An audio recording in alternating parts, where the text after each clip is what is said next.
हमारे सम्माननीय प्रधानमंत्री जी श्रीमान नरेंद्र मोदी जी।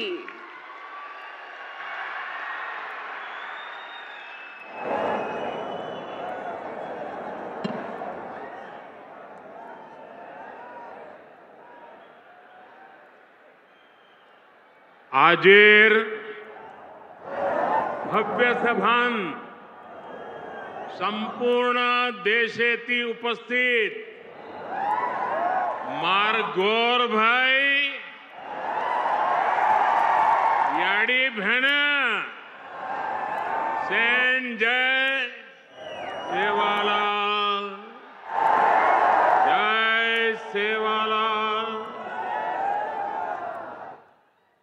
महाराष्ट्र के गवर्नर सीपी राधाकृष्णन जी, यहां के लोकप्रिय मुख्यमंत्री एकनाथ शिंदे जी,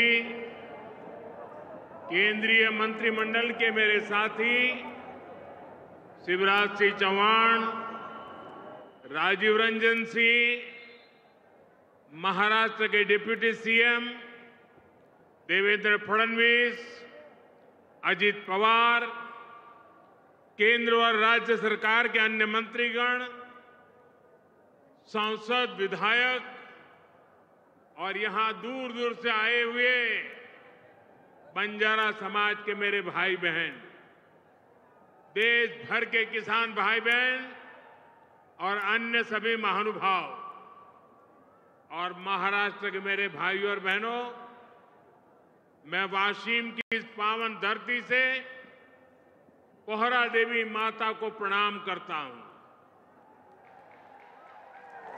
आज नवरात्र में मुझे माता जगदम्बा के मंदिर में उनका आशीर्वाद प्राप्त करने का सौभाग्य मिला है।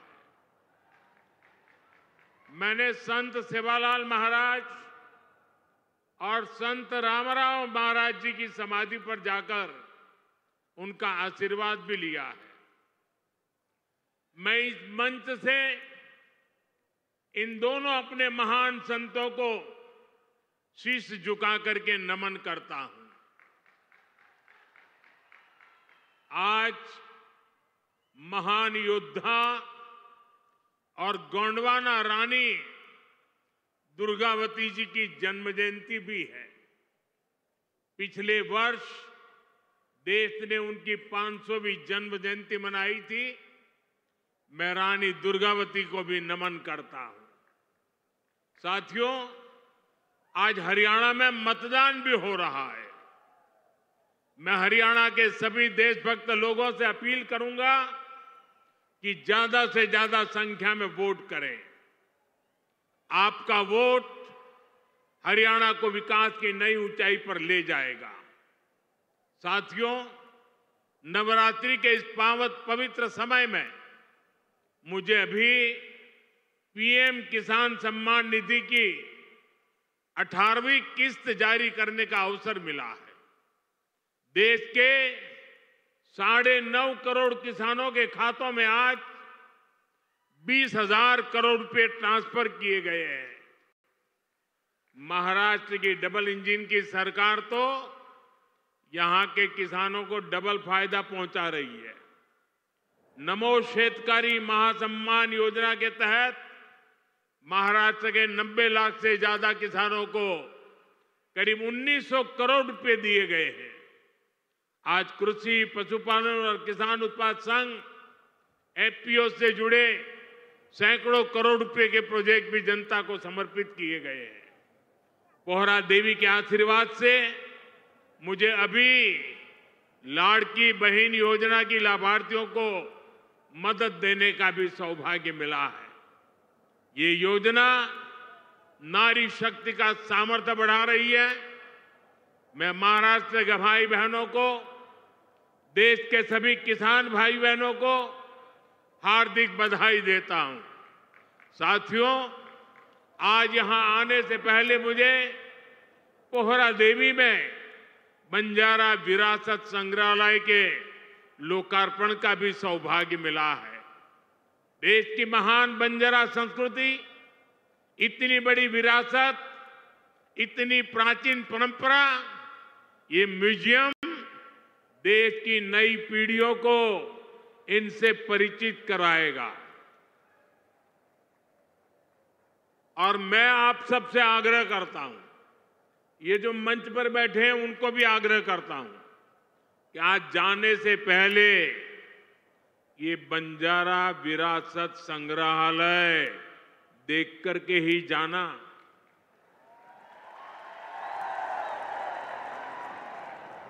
मैं देवेंद्र जी को बधाई देता हूं, इन्होंने पहली सरकार के समय जो संकल्पना की और इसने उत्तम तरीके से आज मैंने इसको बना हुआ देखा, मन को बहुत ही संतोष हुआ, आनंद हुआ। और मैं तो आपसे आग्रह करूंगा, आप तो देखें, आपके पूरे परिवार को बाद में समय निकाल करके इसे देखने के लिए जरूर भेजें। मैं अभी पोहरा देवी में बंजारा समुदाय के भी कुछ महानुभावों से मिलकर के आया। इस म्यूजियम के जरिए उनकी विरासत को जो पहचान मिली है, उसका संतोष और गर्व का भाव उनके चेहरों पर था। मैं आप सभी को बंजारा विरासत म्यूजियम की बधाई देता हूं। साथियों, जिसको किसी ने नहीं पूछा, उसको मोदी पूजता है। हमारे बंजारा समाज ने भारत के सामाजिक जीवन में, भारत की निर्माण यात्रा में बहुत बड़ी भूमिका निभाई है। कला, संस्कृति, आध्यात्म, राष्ट्र रक्षा, व्यापार, हर क्षेत्र में इस समाज के महापुरुषों ने, महान विभूतियों ने देश के लिए क्या कुछ नहीं किया। राजा लखी शाह बंजारा, उन्होंने विदेशी शासकों के कितने अत्याचार सहे, उन्होंने समाज की सेवा में अपना जीवन समर्पित कर दिया। संत सेवालाल महाराज, स्वामी हाथीराम जी, संत ईश्वर सिंह बापू जी, संत डॉक्टर रामराव बापू महाराज, संत लक्ष्मण चैतन्य बापू जी, हमारे बंजारा समाज ने ऐसे कितने ही संत दिए जिन्होंने भारत की आध्यात्मिक चेतना को असीम ऊर्जा दी। पीढ़ी दर पीढ़ी, सैकड़ों हजारों वर्ष से समुदाय भारत की संस्कृति और परंपराओं को सहेजता और संवारता आया है। आजादी की लड़ाई के समय अंग्रेज सरकार ने इस पूरे समुदाय को ही अपराधी घोषित कर दिया था।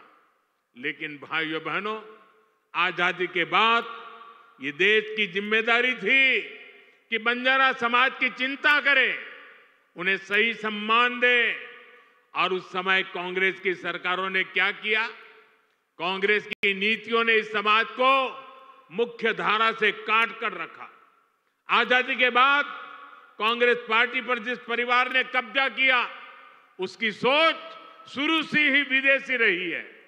अंग्रेजी हुकूमत की तरह ही ये कांग्रेसी परिवार भी दलित, पिछड़ा, आदिवासियों को अपने बराबर नहीं मानते।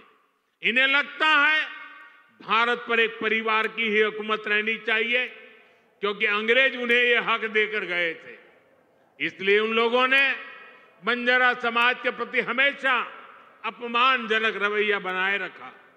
साथियों, एनडीए की केंद्र सरकार ने ही गुमंतु, अर्धगुमंतु समुदाय के लिए कल्याण बोर्ड का गठन भी किया है। इस समाज के सांस्कृतिक पहचान को सही सम्मान मिले, इस दिशा में भी बीजेपी सरकार और एनडीए सरकारें लगातार काम कर रही है। विकास की गति तेज करने के लिए यहां राज्य सरकार ने संत सेवालाल महाराज बंजारा तांडा समृद्धि अभियान भी चलाया है। साथियों, हमारे इन प्रयासों के बीच आपको ये भी याद रखना है कि कांग्रेस और महाआघाड़ी का आपके प्रति क्या रवैया रहा है। जब फडणवीस जी मुख्यमंत्री थे, तब पहरा देवी तीर्थ क्षेत्र के विकास की योजना बनी थी, लेकिन बीच में महाआघाड़ी की सरकार आई और उन्होंने इस काम पर ब्रेक लगा दिया। पोहरादेवी तीर्थ क्षेत्र का विकास तब आगे बढ़ा जब महायुति शिंदे जी के नेतृत्व में फिर से यहां सरकार बनी। आज इस योजना पर 700 करोड़ रुपए खर्च किए जा रहे हैं। इस तीर्थ स्थल के विकास से भक्तों को आसानी होगी और आसपास के क्षेत्रों में विकास भी तेज होगा। भाइयों और बहनों, बीजेपी अपनी नीतियों से वंचित समाज को आगे बढ़ाना चाहती है, जबकि कांग्रेस सिर्फ लूटना जानती है। कांग्रेस गरीब को गरीब बनाकर रखना चाहती है। कमजोर और गरीब भारत कांग्रेस को उसकी राजनीति को बहुत सूट करता है। इसलिए आप सभी को कांग्रेस से बहुत सावधान रहना है। आज कांग्रेस को पूरी तरह से अर्बन नक्सल का गिरोह चला रहा है।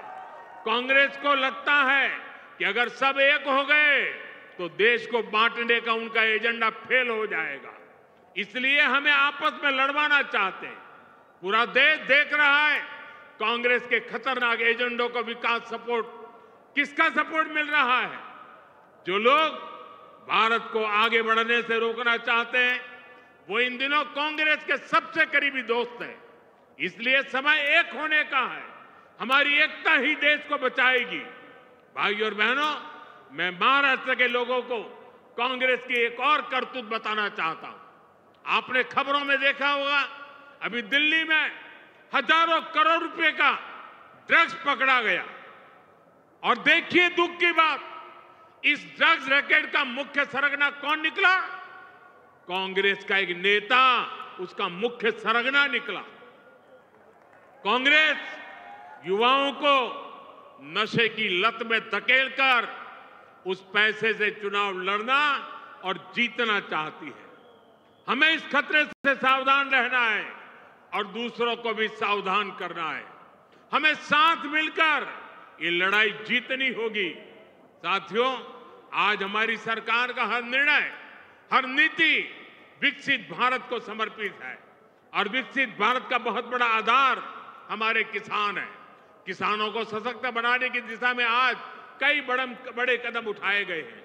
आज 9,200 किसान उत्पाद संघ एफपीओ देश को समर्पित किए गए हैं। अभी कृषि के लिए कई इंफ्रास्ट्रक्चर प्रोजेक्ट का भी लोकार्पण हुआ है। इनसे कृषि उत्पादों के स्टोरेज, प्रोसेसिंग और प्रबंधन की क्षमता बढ़ेगी। ये सारे प्रयास किसानों की आय बढ़ाने में मदद करेंगे। वैसे यहां महाराष्ट्र में तो किसानों को एनडीए सरकार में डबल फायदा हो रहा है। एकनाथ जी शिंदे की सरकार ने किसानों का बिजली बिल भी जीरो कर दिया है। आमच्या शेतकऱ्यांना विजेचे बिल मिळत आहेत त्यावर शून्य लिहिलेले आहे ना। साथियों, महाराष्ट्र के किसानों ने, विदर्भ के किसानों ने कई दशकों तक बड़े संकटों का सामना किया है। कांग्रेस और उसके साथियों की सरकारों ने किसानों को बदहाल और गरीब बनाने में कोई कोर कसर नहीं छोड़ी थी। यहां जब तक महाआघाड़ी की सरकार थी उसके दो ही एजेंडे थे। पहला, किसानों से जुड़ी परियोजनाओं को ठप करना। दूसरा, इन परियोजनाओं के पैसे में भ्रष्टाचार करना। हम केंद्र से महाराष्ट्र के किसानों के लिए पैसा भेजते थे, लेकिन महाआघाड़ी सरकार उसमें बंदर बांट करके खा जाती थी। कांग्रेस ने हमेशा किसानों का जीवन मुश्किल बनाया है। वो आज भी वही पुराना खेल खेल रही है। इसलिए कांग्रेस को पीएम किसान सम्मान निधि योजना पसंद नहीं आती। कांग्रेस इस योजना का मजाक उड़ाती है, किसानों को मिल रहे पैसों का विरोध करती है, क्योंकि किसानों के खातों में जा रहे पैसों से उनको जो कमाई करनी चाहिए, उनको जो कटकी करनी चाहिए, भ्रष्टाचार करना चाहिए, उसका अवसर नहीं रहा है। आज पड़ोसी राज्य कर्नाटका को देखिए, जैसे महाराष्ट्र में महायुति सरकार किसान सम्मान निधि के साथ अलग से पैसे देती है, ऐसे ही कर्नाटका में बीजेपी सरकार देती थी। यहां कर्नाटका के मेरे कई बंजारिया परिवार यहां आए हुए हैं, लेकिन जैसे ही कर्नाटका में कांग्रेस की सरकार आई, उन्होंने वो पैसा देना बंद कर दिया। वहां की कई सिंचाई परियोजनाओं से राज्य सरकार ने मुंह फेर लिया। कर्नाटका में कांग्रेस ने बीज की कीमतें भी बढ़ा दी। हर चुनाव से पहले कर्ज माफी का झूठा वादा कांग्रेस का पसंदीदा हथकंडा है। तेलंगाना में ये लोग कर्ज माफी का वादा करके सत्ता में आए, लेकिन सरकार बनने के बाद इतना समय गुजर गया, अब किसान कुछ पूछ रहे हैं कि उनका कर्ज माफ क्यों नहीं हुआ। भाइयों और बहनों, हमें भूलना नहीं है, महाराष्ट्र में भी कांग्रेस और महाआघाड़ी सरकार ने सिंचाई से जुड़े कितने कामों को रोक कर रखा था। जब एनडीए सरकार आई, उसने इस दिशा में तेजी से काम किया। महाराष्ट्र सरकार ने वैनगंगा, नलगंगा नदियों को लिंक करने की योजना को मंजूरी दी है। करीब 90,000 करोड़ रुपए की इस परियोजना से अमरावती, यवतमाल, अकोला, बुल्डाना, वाशिम, नागपुर और वर्धा में पानी की कमी को दूर होगी। महाराष्ट्र की सरकार कपास और सोयाबीन की खेती करने वाले किसानों को आर्थिक मदद भी दे रही है। किसानों के खातों में कपास और सोयाबीन के लिए 10-10 हजार रुपए दिए जा रहे हैं। हाल ही में अमरावती के टेक्सटाइल पार्क का शिलान्यास भी किया गया। इस पार्क से कपास किसानों को बड़ी मदद मिलेगी। साथियों, हमारे महाराष्ट्र में देश की आर्थिक प्रगति का नेतृत्व करने की असीम क्षमता है। ये तभी होगा जब गांव, गरीब, किसान, मजदूर, दलित, वंचित सबको आगे बढ़ाने का अभियान मजबूती से चलता रहेगा। मुझे विश्वास है आप सब अपना आशीर्वाद बनाए रहेंगे। हम सब साथ मिलकर विकसित महाराष्ट्र, विकसित भारत के सपने को पूरा करेंगे। इसी कामना के साथ मैं एक बार फिर हमारे किसान साथियों और मेरे बंजारा समाज के सब भाई बहनों को बहुत बहुत बधाई देता हूं। मेरे साथ बोलिए, भारत माता की, भारत माता की, भारत माता की। बहुत बहुत धन्यवाद।